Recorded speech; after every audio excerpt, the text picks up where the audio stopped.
Hey there, it's your old pal Alex. I'm doing a little bit of a cactus update. Um, it's been quite a year for cactus. I've lost some, I've gained some. Like this guy here. When people find out that you're a cactus person, a lot of different things happen, but a very common thing is, hey, I have a cactus that I don't want. Can you take it? And generally I say yes. And like this Peruvian apple cactus, which is I'm like short, but it comes up well past my belly button. So it's at least 3 feet tall. But it's got a little peaky hole where you can see through. It's had some issues in its life, and it got a tiny bit etiolated. Well, a lot etiolated. But then you can see when it came to live with me, now we're trying to work through that. And so here it is. So it's new in my collection. I'm going to repot it because it's been in the same soil that the owner had it in. I mean, it has some issues. The potting soil is awful, but it's actually in halfway decent shape. Aside from, there's some damage down here that's been there, and it's nice and hard. It's in okay shape for a plant that just kind of lived in an apartment. It's doing well now. And let's see. My caput-medusae flowered, and I promptly missed it because I thought it was going to open the next day, and I went to work and I didn't take it with me. And when I got home that night, it had already been a spent flower. So, yay! There goes me being an idiot. However, there's a couple new buds. There's 2 more buds on it, so I'm not going to make the same mistake twice. This is a self-fertile plant. There might even be a 3rd bud. So all you need to do is tickle it with a paintbrush, and you'll get seed. Not many. They usually have like 3 seeds per fruit. Not many at all. And I've wanted this plant for the longest time. I got it last year, and I'm really proud that it's doing as well as it is.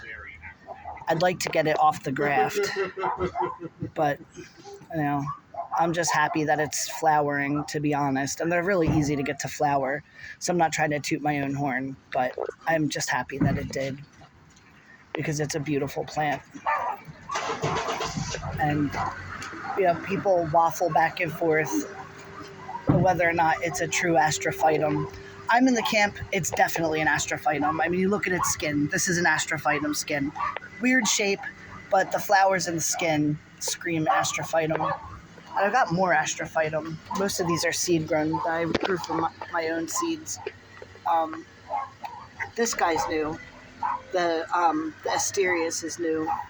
And there's one of my variegated ones. Mind the trappings under this. This is very difficult to clean under. And then the myriastigmas are all mine from seed. That nudum, Asterias nudum's from seed. This one I got at Whole Foods a couple years ago, and it was off its roots, and now it's doing a lot better. It looks like crap, it just needs water. The Capricornus, also from seed. These 2 I also got at Home Depot that were Natum, and they've flowered for me twice. They didn't flower this year. I'm still waiting. And there's one of my Pilocesareus that I got with these guys in a tiny little pot that had like 20 of these seedlings in it when I got it. And I've repotted it twice because they keep outgrowing the pot. So every time I repot it, I have to take more plants out because they just keep getting bigger. But the whole thing is as big as like maybe this one when I got it. Now these 2 are like this one came out of that, and it's just different. It's like that Sesame Street shit. Like, which one of these things is different than the other? It's a different skin color and a different. It's got like more hair at the top, a different growth pattern, different number of ribs. So there's no doubt in my mind it's the same seed, like the same species. They were all grown together in a seed tray. This just happens to be different. And so I potted it differently to see what would happen if it grew out and see what the differences are. So I'm not a huge Pilocesareus fan, but I have a couple that I really like a lot in my collection that are like maybe what would you say?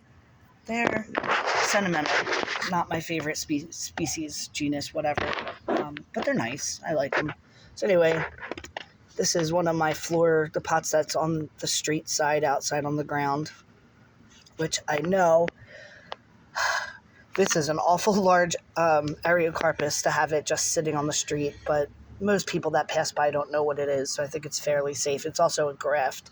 There's a Peresciopsis under the ground that you can't see, that I was trying to degraft it and it didn't work. Then it tried to grow roots, and then the roots fell off, and then the Peresciopsis rooted, so I'm just going to leave it. As I said, most people don't know what it is, so I don't feel like it's a risk having it out here, and it kind of rooted into the soil. So, you know, when that joke is like, where do you let the lion sleep? Wherever it wants to. Well, the Ariocarpus rooted here. I'm going to leave it alone until winter. The plant was just doing so poorly, and I was really worried at a certain point that it was going to die.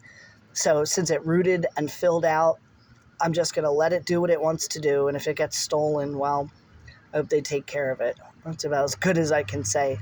Not that I don't like the plant. I do. I really do. I'm happy that it's happy. I just don't have the heart to move it now. Same thing. I mean, this is basically the pot where I put everything that isn't doing well to do better. This Lendenhausii, Boliviacarius, was doing really poorly as well, and it looks amazing. The saguaros actually were doing okay. There was a third one that I had to pull out that started to get a touch of root rot, but I caught it before it actually got into the stem of the plant, so I trimmed back the roots, and it's sitting inside resting, regrowing, so it's okay. And I got a little Echinocerius texensis down there. That was like a teeny weeny one that came in a pot of 3 bigger ones that I bought, and it really was lagging behind. So I put it in the ground, and it's doing really well. This I picked out of my neighbor's sidewalk. It fell off their main plant. It's a Triscantia. That is a little tiny piece off of my Sabinimus, one of my Echinocerius, one of my very few. Again, not my genus. Echinocerii are awesome. They're just not my genus. I have like 4, I think.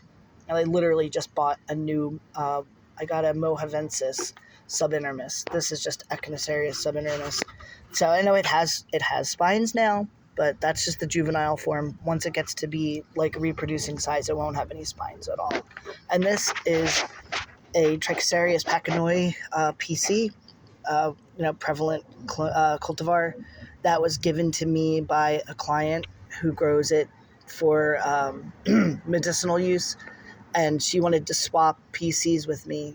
So I gave her some seeds that I got from Uncle Willie's so she could have something a little more fancy, and a piece off of one of my PCs, and she gave me this tiny little thing. And she was so proud of it. And so I put it out here, and it rooted finally, and now it's got a little button on it, so it's doing well. This I swiped from my roommate because it was dying. It was like literally off its roots, and to be honest, I thought it was pretty much dead, and it's still kind of dead. I don't think I've done anything to do it any better, but oh, you know what? It's in the ground though. It's giving me some resistance, so I'm just gonna leave it alone. That's a Horthia limiifolia variegata. I've got a bunch of limiifolia. I've got like 3 of them in my collection. Again, all 3 of them have significance to me in some way. It's not really a Horthia guy, but the 3 of them were like gifts, or I bought very long time ago. So they're something that's kind of dear to me.